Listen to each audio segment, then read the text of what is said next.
The morning sun was bright when Maya Johnson pulled her car into the parking lot of First National Bank. She turned off the engine and looked over at her mother in the passenger seat. Grace Johnson sat quietly, her hands folded in her lap. She wore a simple blue dress and comfortable shoes. Her gray hair was pulled back neatly. At 72 years old, she moved a little slower these days, but her mind was as sharp as ever. "You ready, Mom?" Maya asked with a warm smile. Grace nodded and reached for her cane. "Yes, dear. Thank you for coming with me today." Maya walked around the car and helped her mother out. They made their way slowly across the parking lot toward the bank entrance. Grace had been banking here for almost 20 years. She knew the building well. Today, she wanted to open a new savings account and move some money around. It should have been simple. The automatic doors slid open with a soft whoosh. Cold air from inside rushed out to meet them. The bank lobby was busy for a Tuesday morning. Several people stood in line waiting for the tellers. A young couple sat at a desk talking with someone about a loan. Everything looked normal and professional. Maya guided her mother to the end of the line. They waited patiently as the line moved forward slowly. Grace shifted her weight from one foot to the other. Standing for long periods made her legs ache. Maya noticed and frowned with concern. "Are you okay, Mom? Do you want to sit down for a minute?" "I'm fine, sweetheart. We're almost at the front now." Finally, they reached the counter. A woman sat behind the desk typing something on her computer. Her name tag read Jessica Martinez. She had dark hair pulled into a tight ponytail and wore too much makeup. She didn't look up when Grace and Maya approached. Grace waited a moment, then spoke politely. "Good morning. I'd like to speak with someone about opening a savings account." Jessica kept typing for several more seconds.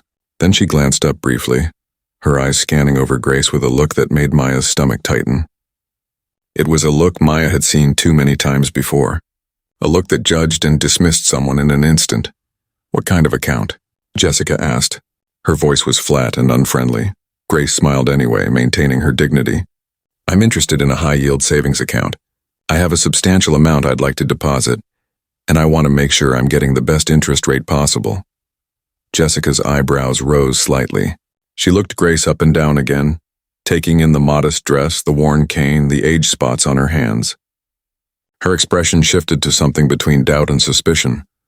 "A substantial amount," Jessica repeated, her tone suggesting she didn't believe it. "How much are we talking about?" "I'd prefer to discuss the details with an account specialist," Grace said calmly. "But it's approximately $300,000. The number hung in the air. Jessica's eyes narrowed. She leaned back in her chair and crossed her arms over her chest. "That's a lot of money," Jessica said slowly. "Where exactly is this money coming from?" Maya felt anger flash through her chest. She knew exactly what was happening.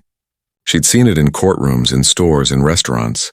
The automatic assumption that a black woman couldn't possibly have that kind of money, honestly. Grace's smile faded slightly, but she answered with patience. "It's from my retirement savings and investment accounts. I'm consolidating some funds." "Uh-huh," Jessica said, clearly unconvinced. She started typing on her computer again, her fingers hitting the keys harder than necessary. "I'm going to need to see identification, and I'll need documentation showing the source of these funds. Bank statements, tax returns, that kind of thing." "I have my driver's license," Grace said, reaching into her purse. "But I wasn't aware I needed to bring tax returns just to open a savings account." "It's bank policy," Jessica said quickly. Too quickly. "For large deposits, we need to verify the source to prevent money laundering and fraud." Maya stepped closer to the counter. "Is this policy applied to all customers making large deposits? Or just some customers?" Jessica's eyes flicked to Maya for the first time, really looking at her. She saw a young woman in a professional blazer and slacks. Her natural hair styled beautifully, her expression stern. "It applies to everyone," Jessica said defensively, but her face showed she was lying. Grace placed her driver's license on the counter. Jessica picked it up and examined it closely as if looking for signs it was fake. She typed the information into her computer with dramatic slowness. Other customers in line behind them were starting to notice. An elderly white man shifted uncomfortably. A young mother with a baby whispered something to her husband. They could all feel the tension. "Look," Jessica said, her voice getting louder. "I'm just trying to help you here. A lot of elderly people, they get confused about these things. Maybe someone told you they were sending you money, or maybe you misunderstood how much you actually have." She spoke slowly and loudly, as if Grace were hard of hearing or simple-minded. Each word was insulting. Grace's shoulders slumped slightly. Maya saw the hurt flash across her mother's face. In that moment, she looked smaller, older, tired. This proud woman who had accomplished so much in her life was being treated like she was stupid. "My mother is not confused," Maya said firmly. "She knows exactly what she's doing." Jessica rolled her eyes. Actually rolled her eyes. Maya couldn't believe it. "I'm just saying, maybe you'd be better suited to one of our basic accounts," Jessica continued, talking directly to Maya now as if Grace wasn't even there. "It's simpler, easier to manage, no minimum balance requirements. That might be more appropriate for her situation." "Her situation?" Maya repeated, her voice dangerously quiet. "You know what I mean," Jessica said with a dismissive wave of her hand. "A simple account for simple needs." Grace reached out and gently touched Maya's arm. Her daughter was getting angry, and Grace knew that wouldn't help. She'd dealt with people like this her entire life. The slights, the assumptions, the casual cruelty wrapped up in fake concern. "Perhaps we should speak with a manager," Grace said quietly. Jessica's expression hardened. "That won't be necessary. I'm perfectly capable of helping you." "Nevertheless, I'd like to speak with a manager," Grace repeated, her voice still polite but firmer now. Jessica let out an exaggerated sigh. She pushed back from her desk and stood up. "Fine. Wait here." She walked toward the back offices, her heels clicking loudly on the tile floor. Maya noticed she was shaking slightly with anger. She took a deep breath, trying to calm herself. "Mom, I'm so sorry," she whispered. Grace shook her head. "It's not your fault, baby. Some people just see what they want to see." They stood there waiting, aware of the eyes on them. The other customers in line looked away when Maya glanced back. No one said anything. No one offered support or called out the obvious discrimination they'd all witnessed. After what felt like forever, Jessica returned with a man in a suit. He was probably in his 40s, with dark hair starting to gray at the temples. His name tag identified him as Robert Chen, branch manager. "Good morning," he said with a professional smile that didn't reach his eyes. "I understand there's some kind of problem." Maya opened her mouth to explain, but Jessica jumped in first. "These customers are trying to open an account," Jessica said quickly, "but they're being very difficult. The elderly woman claims she has $300,000 to deposit, but won't provide proper documentation, and when I tried to explain our policies, they got upset and demanded to see you." Maya's jaw dropped. That wasn't what happened at all. Jessica had completely twisted the story. "That's not true," Maya started to say. But Robert was already nodding along with Jessica's version. He barely glanced at Grace or Maya. His body language made it clear he'd already decided who he believed. Robert Chen looked from Jessica to Grace and Maya with barely concealed impatience. He had a meeting in 15 minutes and didn't have time for this.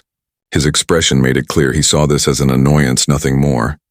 "Mr. Chen, that's not what happened," Maya said, keeping her voice calm and professional despite the anger burning in her chest. "Your employee treated my mother with disrespect and made discriminatory assumptions based on her appearance." Robert's eyebrows rose slightly. "Discriminatory? That's a serious accusation. Jessica is one of our most experienced tellers. I'm sure this is just a misunderstanding." "It's not a misunderstanding," Maya insisted. "She questioned the source of my mother's money in a way that was both invasive and insulting. She spoke to her as if she were incompetent. She suggested my mother was confused and wouldn't be capable of managing a proper savings account." Jessica shook her head vigorously. "I never said that. I was simply following protocol for large deposits. We have to ask questions to prevent fraud and money laundering. It's federal law." "Then why did you speak to her like she was a child?" Maya demanded. "Why did you roll your eyes and suggest she was too simple to understand basic banking?" "I did no such thing," Jessica said, her voice rising. "You're putting words in my mouth." "I was trying to help." Robert held up his hand. Okay. Let's all calm down. I'm sure everyone had good intentions here." Maya couldn't believe what she was hearing. He was dismissing everything without even really listening. She looked at her mother, who stood quietly beside her, gripping her cane. Grace's face showed the weariness of someone who had fought this battle too many times before. "Mr. Chen, I'm asking you to review what happened here," Maya said carefully. "I'm asking you to take my mother's complaint seriously." I am taking it seriously, Robert said, but his tone suggested otherwise. However, I've worked with Jessica for 5 years. She's never had a complaint like this before. That was interesting. Maya filed that information away. Either Jessica had been careful before or complaints had been ignored. Perhaps the issue is simply one of communication. Robert continued. He turned to Grace with an expression that was supposed to be kind but came across as condescending. Ma'am, opening accounts with large deposits does require additional documentation. It's nothing personal. We ask everyone the same questions, Grace finally spoke, her voice quiet but clear. Young man, I've been banking for over 50 years. I know what questions are standard and what questions cross the line. Your employee made assumptions about me based on how I look. She treated me with disrespect. I understand you feel that way, Robert said, and Maya wanted to scream. That phrase, I understand you feel that way. As if her mother's experience was just a feeling, just an opinion, not objective reality. It's not about feelings, Maya said sharply. It's about facts. Your employee discriminated against my mother. Robert's expression hardened. Again, that's a very serious accusation. Do you have any proof? Any witnesses? Maya looked around the lobby. The people who had been standing in line had already been helped by other tellers. The ones who had witnessed Jessica's behavior were gone. The young couple at the loan desk were absorbed in their own paperwork. The bank was busy, full of people who hadn't seen anything. There were people in line, Maya said. They saw it. But they're not here now, Robert pointed out. So it's your word against Jessica's.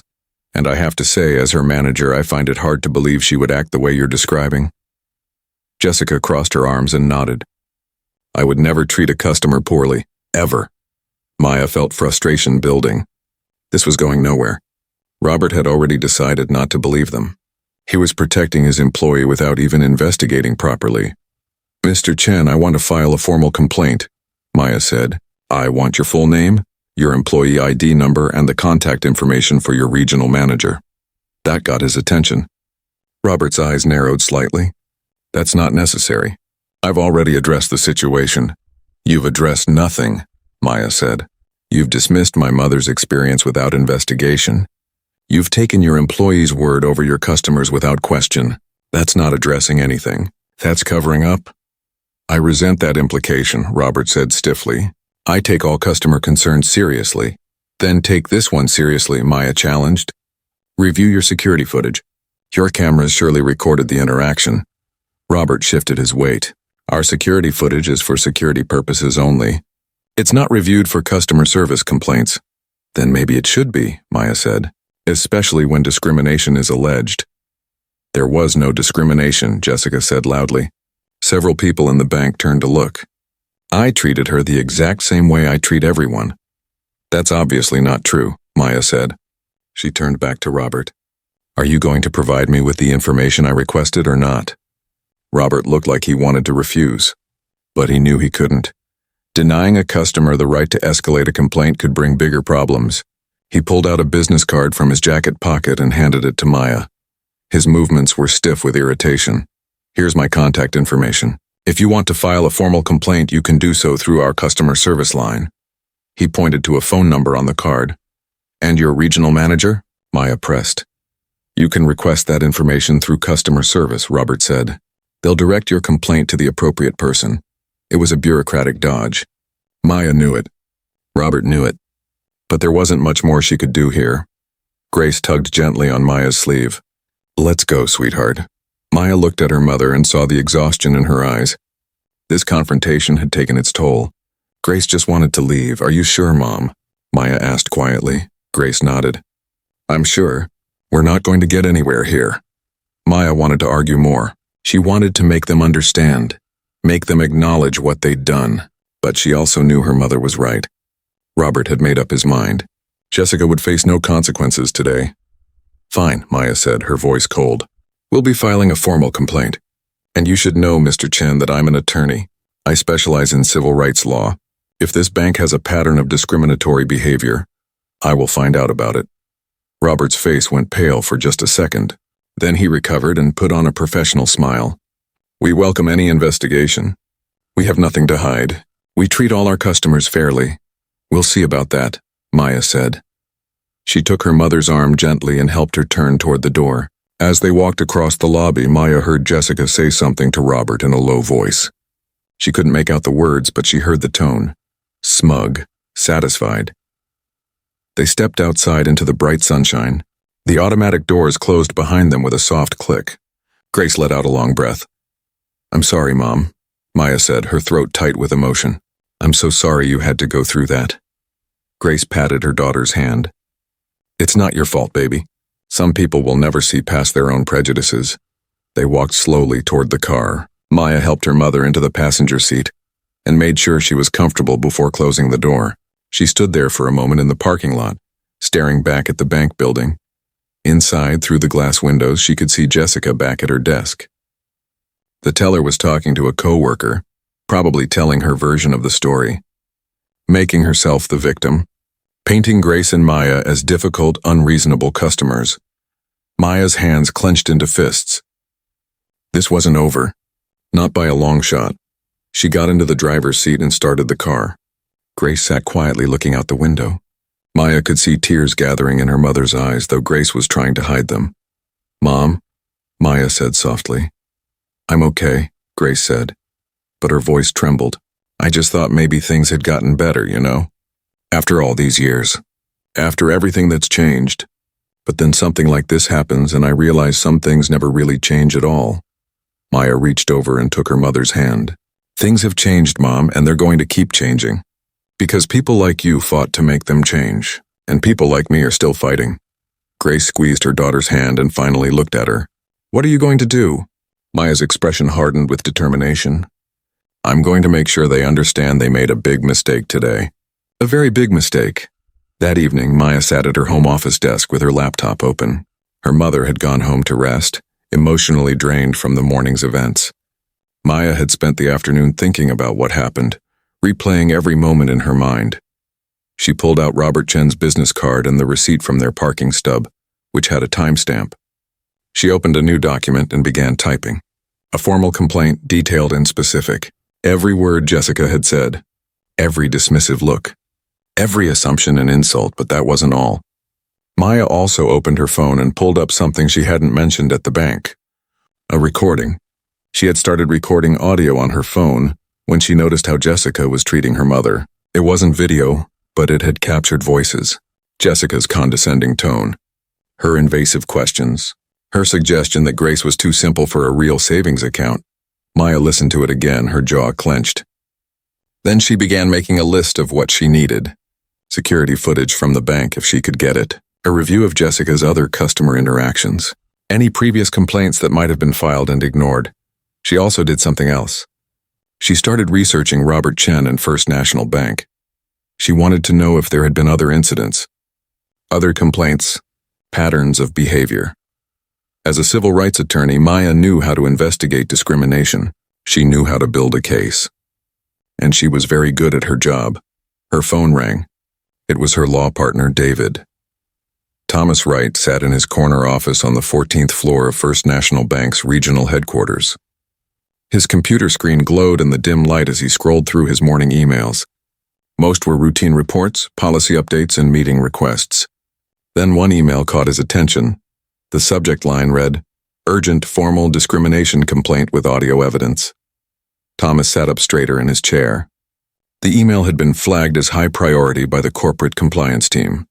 That meant someone had already reviewed it and determined it was serious, very serious. He opened the email and began reading.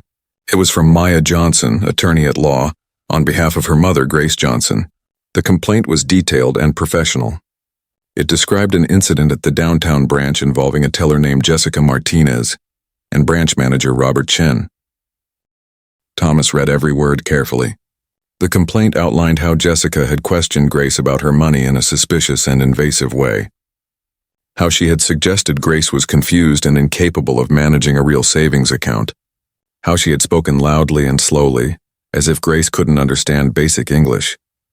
But what really made Thomas lean forward was the next part. Maya had attached an audio recording of the interaction. She also noted that the bank's own security cameras should have captured video footage of the incident. Thomas clicked on the audio file. He listened to the entire exchange, his expression growing darker with each passing minute. He heard Jessica's condescending tone. He heard the dismissive way she spoke. There was no mistaking it. This was discrimination, clear as day. When the audio ended, Thomas sat back in his chair and rubbed his temples. This was bad. This was very bad. Not only had a teller discriminated against a customer, but the branch manager had dismissed the complaint without proper investigation. He picked up his phone and called the corporate compliance director. "Margaret Lopez. Margaret, it's Thomas. Did you see the Johnson complaint?" "I did," Margaret said, her voice tense. "I was just about to call you." "Have you listened to the audio?" "Just finished." "It's worse than I thought." "Much worse," Margaret agreed. "We need to launch a full investigation immediately. And Thomas, there's something else. I did a quick search on Grace Johnson. You need to see who we're dealing with." "What do you mean?" Thomas asked. "I'm sending you a link right now. Look at it." Thomas's computer pinged with a new email. He opened it and clicked the link. It took him to a biography page. His eyes widened as he read. Dr. Grace Johnson, retired federal court judge, 30 years on the bench, civil rights advocate, recipient of the National Bar Association's Lifetime Achievement Award, advisor to 3 state governors on criminal justice reform. Author of 2 books on constitutional law. "Oh no," Thomas breathed. "Oh yes," Margaret said. "We discriminated against one of the most respected judges in the state, a woman who spent her entire career fighting for justice and equality." Thomas felt his stomach drop. This wasn't just bad. This was a potential disaster. If this story got out to the media, the damage to the bank's reputation would be enormous. But beyond that, it was simply wrong. A woman who had dedicated her life to civil rights had been treated with blatant disrespect in their bank. "What about the daughter?" Thomas asked. Also impressive. Maya Johnson is a senior partner at Johnson & Associates. They're one of the top civil rights law firms in the city. She's won several major discrimination cases against corporations. Big settlements. Thomas closed his eyes. Of course, they hadn't just discriminated against a retired judge. They'd done it in front of her daughter, who was an expert in prosecuting exactly this kind of case. "I'm going to the branch today," Thomas said. "Right now. I want to talk to Robert Chen and Jessica Martinez personally." "Good idea," Margaret said. "I'll start the official investigation paperwork from this end. But Thomas, be careful. Whatever you find, document everything. If this goes to court, we need to show we took it seriously." "It's already going to court," Thomas said grimly. "The question is how bad we make it for ourselves." He hung up and grabbed his jacket. Within 20 minutes, he was in his car driving to the downtown branch. His mind raced as he drove. How had this happened? The bank had policies in place, training programs, zero tolerance for discrimination. Yet somehow this had still occurred. Thomas arrived at the branch and parked in front. He walked through the entrance, his expression serious. Several employees glanced at him nervously. They knew who he was. A visit from the regional director was never casual. He spotted Robert Chen near the back offices talking to someone. Thomas walked directly toward him. "Robert." "My office now." Robert's face went white. "Mr. Wright, I didn't know you were coming. Is everything okay?" "No, Robert. Everything is not okay. Office now." Thomas turned and walked into Robert's office without waiting for a response. Robert followed quickly, closing the door behind them. "Sit," Thomas ordered. Robert sat in one of the guest chairs, looking confused and frightened. Thomas remained standing, his arms crossed. "Tell me about Grace Johnson," Thomas said. Robert blinked. "Who?" "Grace Johnson. Elderly black woman. Came in yesterday with her daughter to open a savings account. Jessica Martinez was the teller. There was an incident." Recognition flashed across Robert's face. "Oh, that?" "Yes, there was a small misunderstanding, but I handled it." "You handled it?" Thomas repeated, his voice dangerously quiet. "Tell me exactly how you handled it." Robert shifted in his seat. "Well, the customer claimed Jessica had been rude to her. But Jessica said she was just following protocol. The customer wanted to make a large deposit, and Jessica asked some standard questions about the source of the funds. That's required by law." "And what did you do when the complaint was made?" "I listened to both sides and determined it was a miscommunication," Robert said. "Sometimes elderly customers get confused about procedures. I think the daughter may have overreacted." Thomas felt anger building in his chest.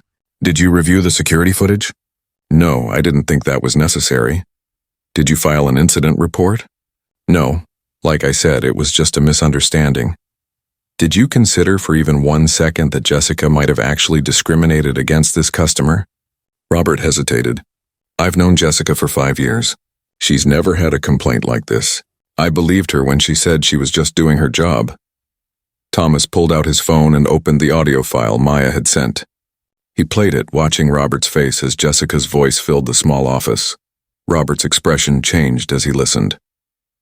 The confidence drained away, replaced by growing concern. When the audio ended, Thomas put his phone away and stared at Robert. "That's not protocol," Thomas said coldly. "That's discrimination. And you dismissed the complaint without investigation because you believed your employee over your customer. Do you know why that's a problem, Robert?" Robert swallowed hard. "I made a mistake. You made several mistakes. But the biggest one is that you let your own bias blind you. You assumed the customer was wrong because she was an elderly black woman. You never questioned whether Jessica might be lying. That's not fair," Robert protested. "I don't discriminate, don't you?" Thomas challenged. "Then why didn't you investigate? Why didn't you look at the footage? Why didn't you file a report? You had a serious complaint and you swept it under the rug because it was easier than dealing with it." Robert looked down at his hands. He had no answer. "Let me tell you about Grace Johnson," Thomas continued. "She's a retired federal court judge, 30 years on the bench, one of the most respected legal figures in this state. And her daughter, who witnessed all of this, is a civil rights attorney who specializes in discrimination cases." All the color drained from Robert's face. "Oh God is right," Thomas said. "We discriminated against a judge who fought for civil rights her entire career. And we did it stupidly, carelessly, in a way that was recorded and documented." "What's going to happen?" Robert asked quietly. "I don't know yet." "But nothing good?" Thomas moved toward the door. "Where's Jessica Martinez?" "At her station." "Tell her window 3. Send her to your office. I want to talk to her next." Thomas stepped out of the office and waited in the hallway. A few minutes later, Jessica appeared, looking puzzled. She saw Thomas and her expression changed to one of confusion mixed with nervousness. "Mr. Wright? Robert said you wanted to see me." "In the office," Thomas said. Jessica walked past him into Robert's office. Thomas followed and closed the door. Jessica sat down, looking between Thomas and Robert. "Is something wrong?" she asked. Thomas played the audio recording without saying anything. As Jessica listened to her own voice, her face went through a range of emotions. Confusion first, then recognition, then defensiveness. "That's taken out of context," Jessica said when it ended. "You don't understand what happened." "Then explain it to me," Thomas said. Jessica launched into her story. She claimed Grace had been difficult and unclear. She insisted she was just following proper procedures for large deposits. She said she never meant to be disrespectful. "But you were disrespectful," Thomas interrupted. "You questioned where her money came from in a way that was invasive. You suggested she was too confused to handle a real savings account. You spoke to her like she was incompetent." "I was trying to help," Jessica insisted. "Sometimes elderly people don't understand modern banking." "She understood perfectly," Thomas said. "You made assumptions based on her age and race. That's discrimination." "That's not true," Jessica said, her voice rising. "I would have asked the same questions to anyone." "Would you?" Thomas challenged.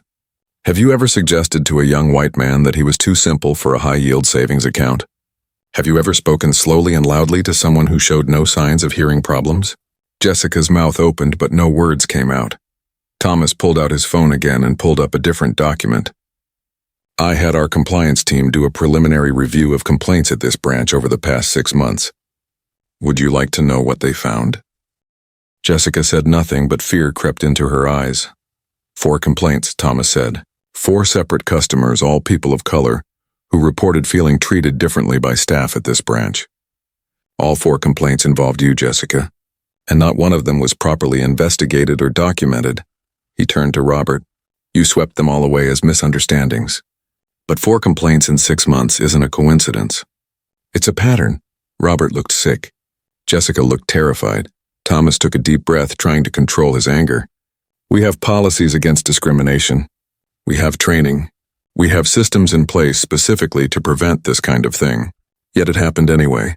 And when it was reported, it was ignored. What happens now?" Jessica asked in a small voice. Thomas looked at both of them. "Now? Now we deal with the consequences."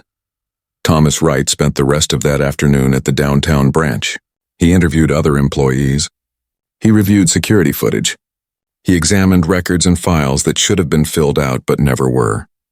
With each piece of information he uncovered, the situation looked worse. The security footage confirmed everything in Maya's audio recording.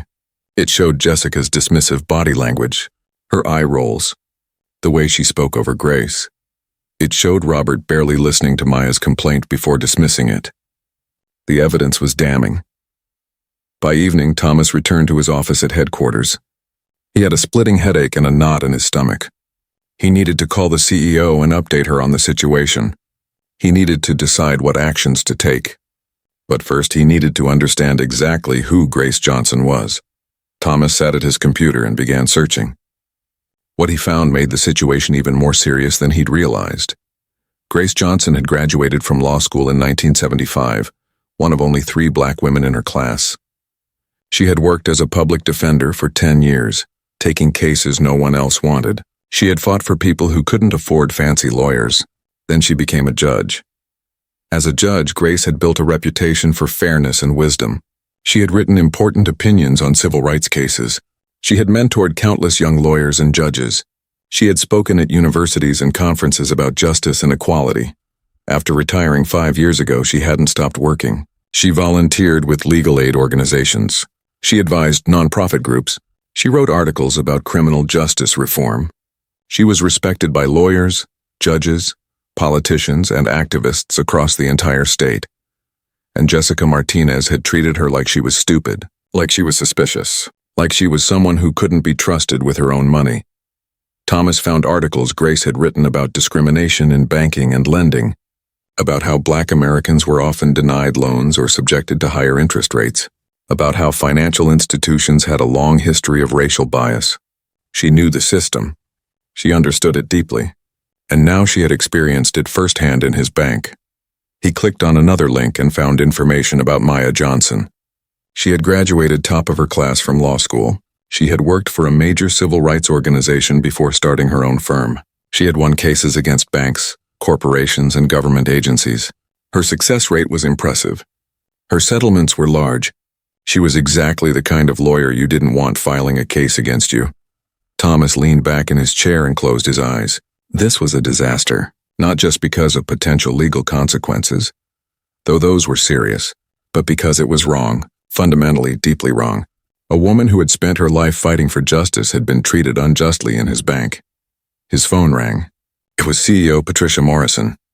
Thomas, Margaret briefed me on the situation. How bad is it? Thomas didn't sugarcoat it. It's as bad as it can be. We have audio evidence of discrimination. We have video evidence. We have a pattern of ignored complaints, and the victim is a retired federal judge who is a civil rights icon. Patricia was quiet for a moment. What do you recommend? Immediate termination of Jessica Martinez. She clearly discriminated against a customer and has a pattern of similar behavior. Written warning and demotion for Robert Chen. He failed to investigate multiple complaints and showed clear bias in handling this incident.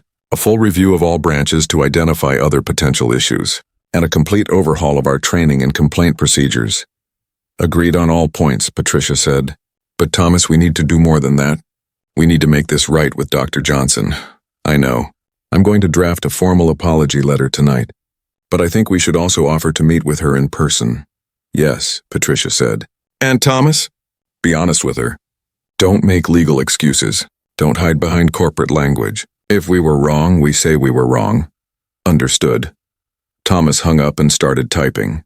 The termination letter for Jessica. The disciplinary action for Robert. An outline of policy changes. But the hardest thing to write was the letter to Grace Johnson. How do you apologize for something like this? How do you express regret for discrimination?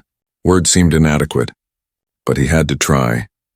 The next morning, Thomas arrived early at the office. He had called an emergency meeting with his management team and the HR director. They gathered in the conference room at 8 o'clock sharp. Thomas laid out everything he had discovered. The discrimination, the ignored complaints, the pattern of bias, the failure of leadership. His team listened with growing concern. Effective immediately, Jessica Martinez is terminated, Thomas announced. Security will escort her from the building this morning. Robert Chen is demoted from branch manager to assistant manager, receives a formal written warning, and is required to complete extensive training on discrimination and proper complaint handling. Some people around the table nodded. Others looked shocked. But that's not enough, Thomas continued. We need to understand how this happened. How did 4 complaints get ignored? Why didn't our systems catch this? What else are we missing? The HR director, Amanda Peterson, spoke up. I reviewed our complaint procedures. Technically, branch managers have discretion on whether to escalate complaints to regional headquarters. Robert used that discretion to dismiss all 4 complaints as misunderstandings. Then we changed that policy, Thomas said firmly. Any discrimination complaint, no matter how minor it seems, gets reported to HR and compliance. No exceptions. Branch managers don't get to decide what's important and what's not. We should also implement mandatory implicit bias training, Amanda suggested, not just once but annually. And we need better monitoring of customer interactions. Agreed, Thomas said. I also want an independent committee to review discrimination complaints. Not just bank employees. Bring in outside experts. They spent 2 hours planning changes, new policies, new training, new oversight. Thomas wanted to make sure this never happened again. At 10 o'clock, security escorted Jessica Martinez to Robert's office where Thomas waited. Jessica looked confused and a little defiant. Am I in trouble? She asked. Thomas handed her a letter. You're being terminated. Effective immediately. You discriminated against a customer and we have clear evidence of a pattern of similar behavior. Jessica's face went red. What, you can't do this. I didn't do anything wrong. You did everything wrong, Thomas said quietly. You made assumptions about a customer based on her race and age. You treated her disrespectfully. You questioned her in a way that was invasive and insulting, and when confronted you lied about what happened. That old woman is lying, Jessica shouted. She's just trying to cause trouble. Thomas played the audio recording again. Jessica fell silent as she heard her own voice. When it ended, Thomas spoke. That recording doesn't lie. The security footage doesn't lie. 4 other complaints don't lie. You discriminated against customers and we will not tolerate that. Jessica's eyes filled with angry tears. This is because I'm being accused by a black woman. You're discriminating against me. No, Thomas said firmly. We're holding you accountable for your actions. There's a difference. Please gather your personal items. Security will escort you out. Jessica stood up, trembling with rage. I'll sue. I'll fight this. That's your right, Thomas said. But the evidence is clear. Security escorted Jessica out. Thomas watched her go, feeling no satisfaction. Just a sense of sadness that it had come to this. Robert Chen was next. He sat across from Thomas, looking defeated. I'm sorry, Robert said before Thomas could speak. I should have investigated. I should have taken the complaint seriously. I let my faith in my employee blind me to what was really happening. Yes, you did, Thomas said. And that's a failure of leadership. You're being demoted to assistant manager. You'll report to whoever we bring in as the new branch manager. You'll also complete extensive training and your performance will be closely monitored. Robert nodded slowly. I understand. I deserve that. Robert, I need to know.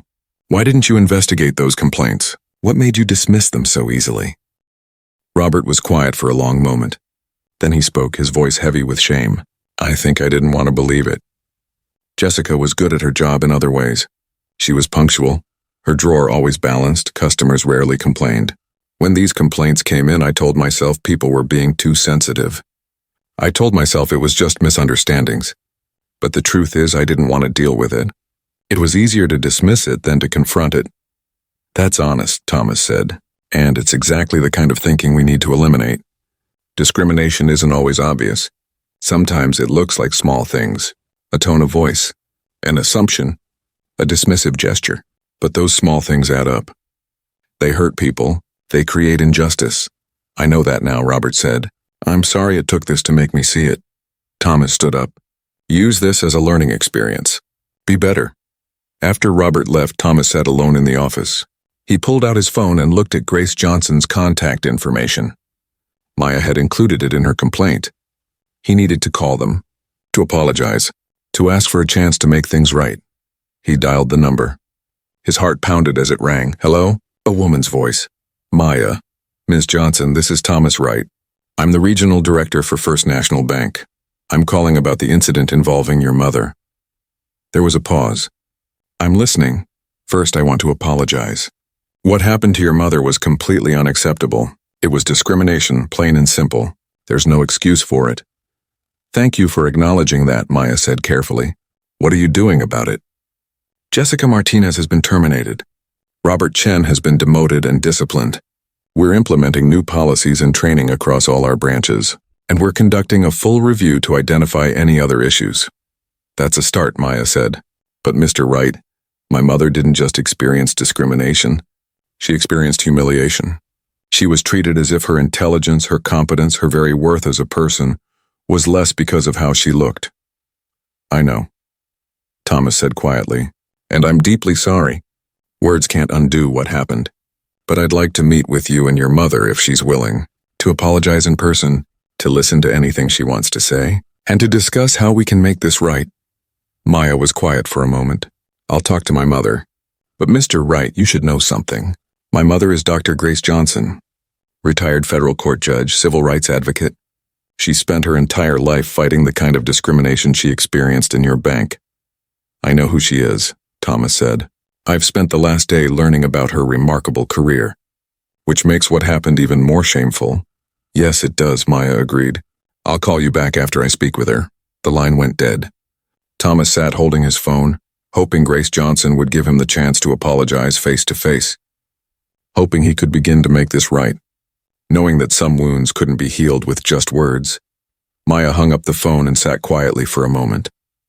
Her office was silent except for the soft hum of the computer. She had been preparing legal documents when Thomas Wright called. Now she needed to think about what his call meant. The bank was taking action.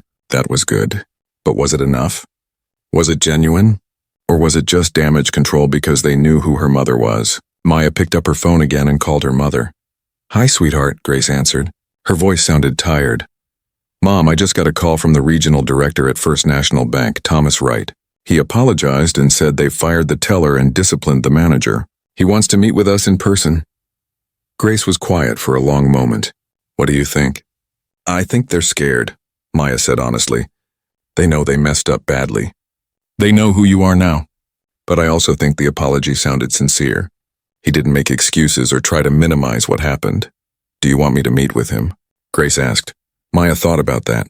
I want whatever you want, Mom. If you never want to think about that bank again, we don't have to meet with him. We can just pursue legal action. But if you think it might help to hear what he has to say, then we can do that too. Grace sighed softly. I spent my whole career trying to make things better. Trying to create change. If there's a chance this man genuinely wants to improve things, maybe I should give him that chance. You don't owe them anything, Mom. I know, but I owe it to myself to see if something good can come from this. If my experience can prevent someone else from going through the same thing, then maybe it wasn't completely pointless. Maya felt emotion tighten her throat. Her mother was the strongest person she knew. Even after being hurt and humiliated, she was thinking about helping others. Okay, Maya said. I'll set up a meeting, but not at the bank. Somewhere neutral. That sounds good, Grace agreed. 2 days later, Maya, Grace, and Thomas Wright met at a quiet cafe on the edge of downtown. Maya had chosen the location carefully. It was public but not crowded. Comfortable but not intimate. Neutral ground. Thomas arrived first. He sat at a corner table wearing a suit but no tie, looking nervous. When Maya and Grace walked in, he stood immediately. Dr. Johnson, he said, extending his hand. Thank you for agreeing to meet with me. Grace shook his hand. Her grip was firm despite her age. She let Maya help her into a chair before sitting down herself. Thomas sat across from them, his hands folded on the table. For a moment, no one spoke. Then Thomas began. Dr. Johnson, I want to start by apologizing. What happened to you in our bank was wrong. It was discriminatory, disrespectful, and completely unacceptable. There's no excuse for it. Grace listened, her face neutral. Thomas continued. I've spent the past few days investigating what happened and why. What I found was troubling. Jessica Martinez had a pattern of discriminatory behavior that was ignored. Robert Chen failed in his duty to investigate complaints properly. Our systems failed to catch these problems. We failed you. Why did your systems fail? Grace asked quietly. Thomas took a deep breath. Honestly? Because we trusted branch managers to handle complaints with discretion. We assumed they would investigate fairly. We didn't have enough oversight. We didn't require documentation. We made it too easy for complaints to be dismissed. Those are procedural failures, Grace said. But what about the human failures? Why did Jessica treat me that way? Why did Robert dismiss my complaint so easily? Thomas met her eyes. I can't speak to what was in their hearts, but I think Jessica made assumptions based on your appearance. She saw an elderly black woman and decided you couldn't possibly have the kind of money you mentioned. She treated you according to that assumption, not according to who you actually are. And Robert, Grace pressed. Robert chose to believe his employee over his customer. He didn't investigate because he didn't think he needed to. In his mind, 4 complaints from people of color were just misunderstandings. He didn't see the pattern. Or maybe he didn't want to see it. Grace nodded slowly. At least you're being honest. I'm trying to be, Thomas said. I could give you corporate language. I could talk about isolated incidents and additional training. But the truth is simpler and harder. We had bias in our bank. We had systems that allowed that bias to continue unchecked, and you suffered because of it. Maya had been quiet until now. What are you doing to fix it? Thomas pulled out a folder. I brought this to show you. We're implementing several major changes. First, any discrimination complaint now goes directly to HR and corporate compliance. Branch managers can't dismiss them anymore. Second, we're creating an independent oversight committee to review these complaints. Third, mandatory annual bias training for all employees. Fourth, better monitoring of customer interactions. And fifth, a complete review of all branches to identify other potential problems. He slid the folder across the table. Maya opened it and began reading the documents inside. Policy changes, training outlines, implementation timelines. It looked comprehensive. This is good, Maya said. But policies on paper don't always translate to real change. You're right, Thomas agreed. That's why we're also hiring an outside consulting firm that specializes in diversity and inclusion. They'll audit our practices and make recommendations, and we're committing to publish an annual report on our progress. Grace picked up one of the documents and read it carefully. Her trained legal eye caught details that others might miss. This section here, she said, pointing, about complaint investigation timelines. It says complaints should be investigated within 30 days. That's too long. Someone who experienced discrimination shouldn't have to wait a month for action. Thomas pulled out a pen. What would you suggest? 2 weeks maximum, Grace said, and preliminary findings within 3 days. People need to know their complaint is being taken seriously right away. Thomas made a note. That's reasonable. I'll change it. They spent the next hour going through the policies. Grace offered suggestions based on her decades of legal experience. Thomas listened carefully and took notes. Maya watched, seeing how her mother transformed her pain into purpose. Even now, even after being hurt, she was working to make things better. Finally, Grace sat back in her chair. She looked tired, but also more at peace than she had since the incident. Mr. Wright, I appreciate what you're trying to do, she said. I appreciate that you've taken responsibility and taken action. But I want you to understand something. What happened to me wasn't just about one rude employee. It was a reminder that no matter what I've accomplished, no matter what I've achieved, some people still see me as less than. That's painful in a way that's hard to explain. Thomas's expression was somber. I can't imagine what that feels like. But I want you to know that I take that seriously. The pain you experienced matters. The humiliation matters. And I'm committed to making sure it doesn't happen to anyone else in our banks. Grace studied his face for a long moment. Then she nodded. I believe you mean that. I do, Thomas said. And Dr. Johnson, I have a request. It's completely up to you, and please feel free to say no. But I'd like to ask if you would consider consulting with us on these new policies and training programs. Your experience and expertise would be invaluable. We would compensate you fairly for your time. Maya's eyebrows rose. That was unexpected. Grace was quiet, thinking, why would you want me to do that? Because you understand this issue better than anyone I know, Thomas said. You've fought discrimination your entire career. You've seen how systems fail people. You know what real change looks like. And frankly, if our policies and training have your approval, I'll know they're actually good. You realize I'm not going to go easy on you, Grace said. If I see problems, I'll call them out. That's exactly what I'm hoping for, Thomas replied. Grace looked at Maya, who gave a small nod. Then Grace turned back to Thomas. All right, I'll consult with you. But I have conditions. First, I want to review all complaints from the past year, not just 6 months. I want to see if there are other patterns we're missing. Second, I want to sit in on training sessions to make sure they're actually effective.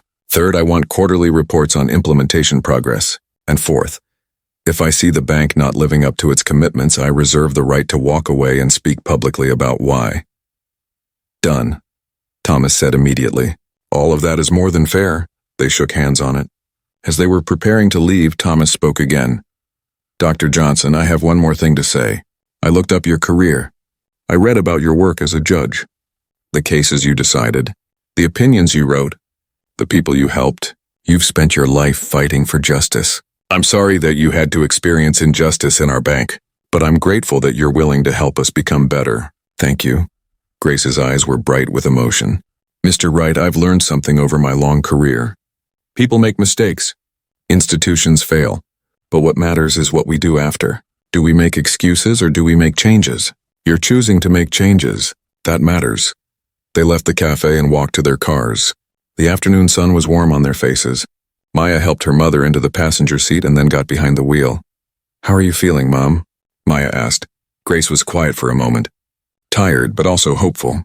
Maybe something good can come from this after all. I'm proud of you, Maya said. You could have just been angry. You could have demanded a settlement and walked away. But you're trying to create real change. Being angry is easy, Grace said. Creating change is hard, but it's the only thing that actually helps. They drove home in comfortable silence. Maya thought about everything that had happened. The discrimination, the investigation, the terminations, the policy changes, and now her mother's decision to consult with the bank. It wasn't a perfect ending. Nothing could undo what had happened, but it was a step toward something better, a step toward change. Over the next few weeks, Grace dove into the work. She reviewed complaint records and found 3 more cases that should have been escalated but weren't. She sat in on training sessions and provided feedback on how to make them more effective. She met with Thomas regularly to discuss progress. Maya watched her mother come alive with purpose again. The hurt was still there, but it was being transformed into action, into progress, into justice. One evening, Maya visited her mother's house for dinner. They sat in the kitchen eating soup and cornbread the way they had when Maya was young. You know, Grace said thoughtfully, when I was on the bench, I always told young lawyers that the law is a tool. It can be used to hurt people or to help them. It all depends on who's holding it and how they choose to use it. I remember you saying that, Maya said. Well, I think the same is true for experiences, Grace continued. What happened to me at that bank could have just been another story of discrimination. Another hurt to carry, but instead we're using it to create change. That feels right. Maya reached across the table and took her mother's hand. You're remarkable, you know that? Grace smiled. I'm just doing what I can with what I have, same as I've always done. They finished their dinner and talked about other things. Family, friends, the small details of daily life. But underneath it all was the knowledge that even painful experiences could become opportunities for growth and change. That was Grace's gift. She could transform hurt into hope, pain into purpose, and in doing so, she made the world a little bit better. 6 months had passed since that difficult day at First National Bank. The seasons had changed. Summer had turned to fall and now winter was approaching. But more than the weather had changed, the bank had changed too. Grace Johnson sat in a conference room at the bank's headquarters, surrounded by training materials and policy documents. She had spent countless hours reviewing procedures, attending meetings, and providing guidance. It had been exhausting but also rewarding work. Thomas Wright sat across from her looking at a progress report on his computer screen. The numbers are impressive, he said. Complaint response time is down to an average of 5 days. Employee satisfaction with training programs is up 70%. And we've had 0 discrimination complaints in the past 3 months. 0 reported complaints. Grace corrected gently. That doesn't necessarily mean 0 problems. It might also mean people don't feel comfortable reporting. Thomas nodded. You're right. How do we address that? Anonymous feedback systems, Grace suggested. Not just for formal complaints, but for general concerns. Let customers and employees share their experiences without fear. I'll have IT set that up, Thomas said, making a note. They continued working through the agenda. Since Grace had started consulting, the bank had made significant changes. The training program she had helped design was now being used as a model by other financial institutions. Other banks had reached out asking for copies of their policies. First National was becoming known not for discrimination, but for its commitment to fighting it. Grace closed her laptop and looked at Thomas. "You've done good work here. You should be proud." "We've done good work," Thomas corrected. "I couldn't have done this without you. Your insight, your experience, your willingness to push back when something isn't right. That's been invaluable," Grace smiled. "I've enjoyed it. In a strange way, this has been some of the most meaningful work I've done since retiring. When I was a judge, I could make rulings that affected individual cases. But this work affects systems. It affects how an entire institution operates. That kind of change can help thousands of people." "It already has," Thomas said. He pulled up another document. "I want to show you something.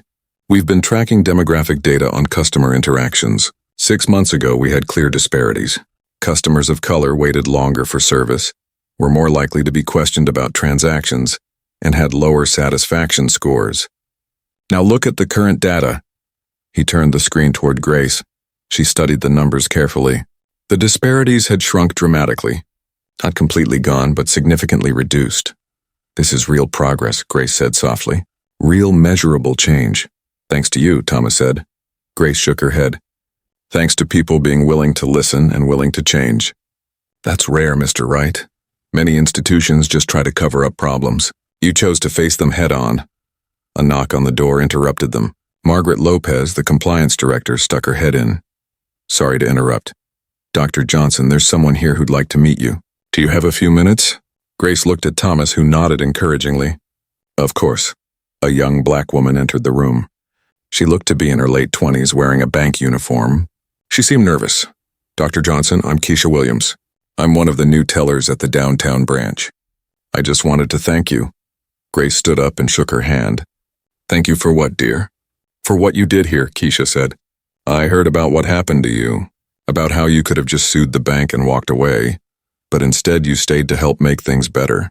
That training we went through, the one you designed, it really opened my eyes. I grew up being treated differently in stores and banks. I thought that was just how things were. But the training taught me that it doesn't have to be that way. And now I'm working here, and I'm making sure every customer I help feels respected and valued. Because of you." Grace felt tears prick her eyes. "That's wonderful, Keisha. The bank is lucky to have you." "I'm lucky to be here," Keisha said. "And I'm lucky to work somewhere that actually cares about doing the right thing. So thank you, really." After Keisha left, Grace sat back down slowly. She was quiet for a moment, processing her emotions. "Are you okay?" Thomas asked. "More than okay," Grace said, wiping her eyes.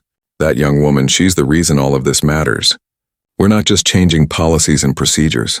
We're changing experiences. We're changing lives," Thomas smiled. "Yes, we are. And speaking of which, I have something else to share. CEO Morrison wants to expand this program to all our branches nationwide. She wants you to lead the implementation." Grace's eyebrows rose. "Nationwide? That's a big undertaking. I know. But if anyone can do it, you can, and we're prepared to make it worth your while. Full consulting contract. Support staff. Whatever resources you need." Grace thought about it. She was 72 years old. She had already had a full career. She had earned her retirement, but this work energized her in a way nothing had since leaving the bench. "Can I think about it?" she asked. "Of course. Take all the time you need."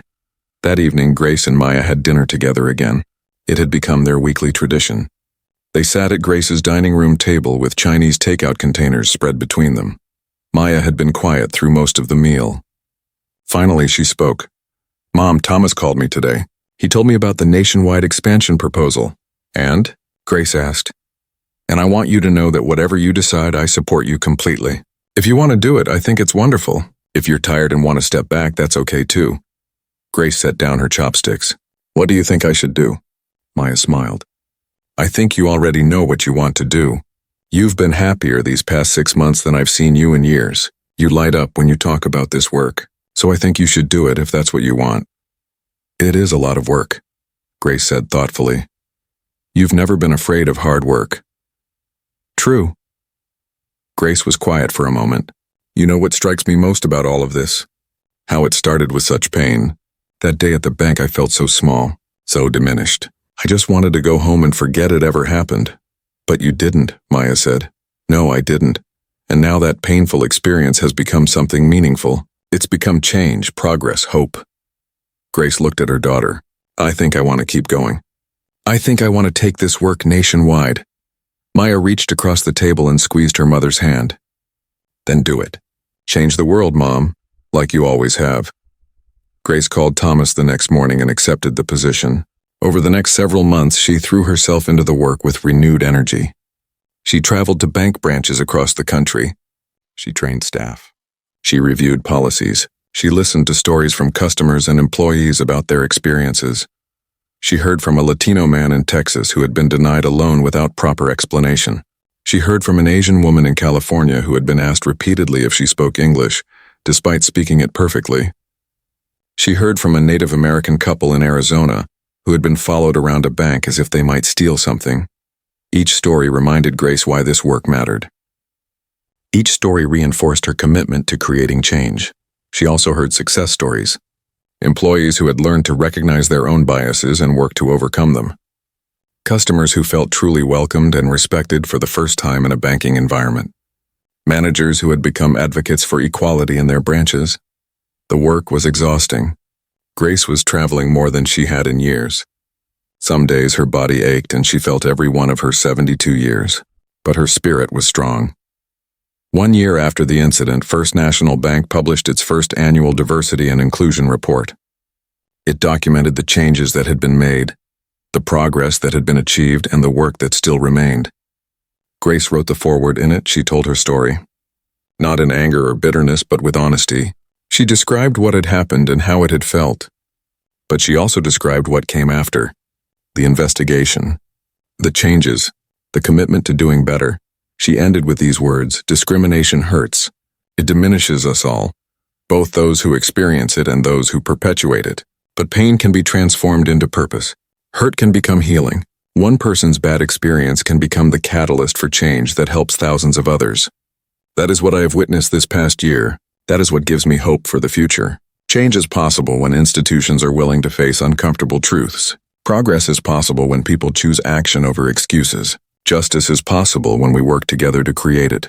I am grateful to First National Bank for choosing the harder path, for choosing change over comfort, and I am hopeful that other institutions will follow their example. The report was widely shared. News organizations wrote articles about it. Banking industry publications analyzed it. Other companies reached out wanting to implement similar programs. Maya framed a copy of the report and hung it in her office. Seeing her mother's words in print, knowing the impact they were having, filled her with pride. One afternoon, Maya's law partner David stopped by her office. "Have you seen the news?" he asked. Maya looked up from her computer. "What news?" "Your mom. She's been nominated for the Presidential Medal of Freedom." Maya's eyes went wide. "What?"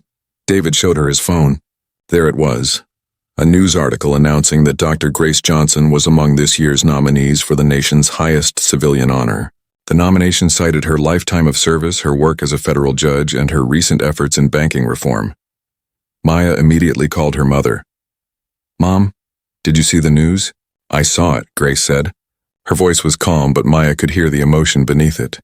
"The Presidential Medal of Freedom, Mom, that's incredible." "It's just a nomination," Grace said. "There's no guarantee. But still, it's recognition of everything you've done, everything you are." Grace was quiet for a moment. "You know what means more to me than any medal? That young woman, Keisha, who came to thank me. The customers who tell me they finally feel respected when they go to the bank. The employees who tell me the training changed how they see the world. That's the real reward." "I know, Mom, but it's still pretty amazing," Grace laughed. "Yes, it is pretty amazing. How did this happen?" "A year ago, I was just trying to open a savings account. A year ago, you experienced discrimination, but you didn't let that be the end of the story. You turned it into a beginning of real change." 3 months later, Grace Johnson stood in the East Room of the White House. She wore a deep blue dress and her gray hair was styled elegantly. Maya stood in the audience, tears streaming down her face. The president placed the Medal of Freedom around Grace's neck, and the room erupted in applause. Grace looked out at the crowd and saw her daughter, saw Thomas Wright and Margaret Lopez and other people from the bank, saw fellow judges and lawyers and activists, saw a lifetime of work recognized, but more than that, she saw possibility. Proof that one person could make a difference. That pain could be transformed. That change was possible. In her acceptance speech, Grace was brief but powerful. This medal represents a lifetime of fighting for justice. But justice is not something we achieve once and then forget about. It requires constant work, constant vigilance, constant courage to speak up when we see wrong and work to make it right. I am honored to receive this recognition, but I am more honored to have lived a life in service of others, and I am committed to continuing that service for as long as I am able, because the work is never finished. The fight is never over, but together we can create a world where everyone is treated with dignity and respect. That is my hope. That is my prayer, and that is my promise. The room erupted in applause again. Grace smiled, feeling the weight of the medal around her neck and the lightness of purpose in her heart. After the ceremony, there was a reception. People came up to congratulate Grace, to thank her, to share their own stories. Among them was Jessica Martinez. Grace almost didn't recognize her at first. Jessica looked different, smaller somehow, humbler. She approached nervously. "Dr. Johnson, I don't know if you remember me," she began. "I remember you," Grace said quietly. Jessica's eyes filled with tears. "I'm so sorry.